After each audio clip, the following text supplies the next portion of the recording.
তৃণমূল কংগ্রেসের সংগঠনকে আরো মজবুত করতে এবং কর্মীদের সক্রিয়ভাবে উৎসাহিত করতে রানীগঞ্জ টাউন তৃণমূল কংগ্রেসের পক্ষ থেকে আয়োজিত হলো কর্মী সম্মেলন। 27 মে সকাল 10টায় রানীগঞ্জের লক্ষ্মী বাটিকায় এই কর্মী সম্মেলন অনুষ্ঠিত হয়। এই কর্মী সম্মেলনে উপস্থিত ছিলেন পশ্চিম বর্ধমান জেলা তৃণমূল কংগ্রেস সভাপতি তথা বিধায়ক নরেন্দ্রনাথ চক্রবর্তী। এছাড়াও উপস্থিত ছিলেন স্থানীয় কাউন্সিলর, পঞ্চায়েত প্রতিনিধি ও যুব তৃণমূলের নেতারা। নেতৃত্বে ছিলেন রানীগঞ্জ টাউন তৃণমূল কংগ্রেসের সভাপতি রূপেশ কুমার যাদব। তিনি জানান, এই সম্মেলন মুখ্যমন্ত্রী মমতা বন্দ্যোপাধ্যায় এবং তৃণমূলের সর্বভারতীয় সাধারণ সম্পাদক অভিষেক বন্দ্যোপাধ্যায়ের নির্দেশে আয়োজিত হয়। এই কর্মী সম্মেলনের মূল উদ্দেশ্য পরবর্তীতে তৃণমূল কংগ্রেসের সংগঠনকে 2026-এর আসনে আরো এগিয়ে নিয়ে যাওয়া। আজ সাতকড়িয়াতে ডিটি স্যারদের সঙ্গে আমাদের একটা মিটিং আছে। ওই গ্রামে 2 বাস লোক চলে গেছে, সাতকড়িয়া থেকে ফোন আসছে এত লোক ঢুকতে দিতে পারবো না বলে। তো আমাকে যেটা ম্যানেজ করতে হবে তার জন্য আমি চলে যাচ্ছি।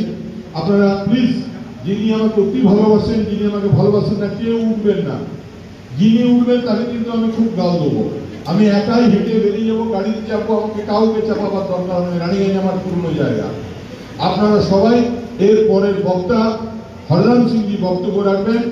আমি যে ট্যাক্স দিয়ে গেলাম সেটা কিভাবে ইমপ্লিমেন্ট হবে এবং আরো অন্যান্য কিছু তিনি আপনাদেরকে জানাবেন। সবাই ভালো থাকুন।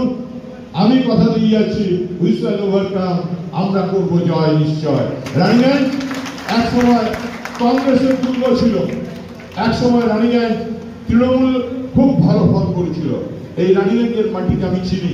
এই রানীগঞ্জের মাটিতে আমি আমার কৈশোর কাটিয়েছি। আমার মামা বাড়ি এখানে। আমি রানীগঞ্জ রাজ স্কুলে কিছুদিন পড়েছিলাম। তারপর রানীগঞ্জ ত্রিবেণী দেবী ভলেন্টিয়ার কলেজে আমি দীর্ঘ 5 বছর ছিলাম। তো সুতরাং রানীগঞ্জের মানুষকে আমি চিনি, রানীগঞ্জের মাটিকে চিনি।